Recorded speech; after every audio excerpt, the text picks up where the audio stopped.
Binigyang diin ng palasyo na tumatalima ang pamahalaan sa desisyon ng Korte Suprema sa Priority Development Assistance Fund o PDAF. Ayon kay Presidential Communications Secretary Sunny Coloma, idineklara ng kataas-tasang hukuman sa kaso ni Belica et al. Versus Ochoa et al. Noong 2013 na unconstitutional o batas ang PDAF na binibigay sa mga mambabatas. Dahil dito, nilinaw ng opisyal na walang katotohanan na ibinalik ng Pangulo ang mga may hawig na pork barrels sa 2016 national budget na isinumite sa House of Representatives noong Martes. Ang Pangulo po ay nag-issue ng veto message sa 16th Congress hinggil sa General Appropriations Act of 2015.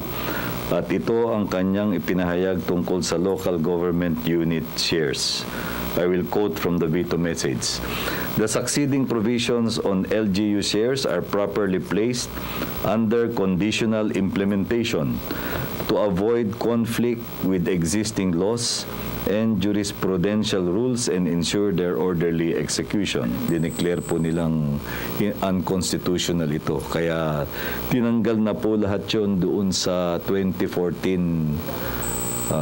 Tinanggal po yan doon sa 2015-2014 budget at doon sa sumunod na 2015 budget ay nag-issue nga po ng ganitong veto message dahil kasama doon sa ipinasang budget ng Kongreso itong tinatawag na ALGU.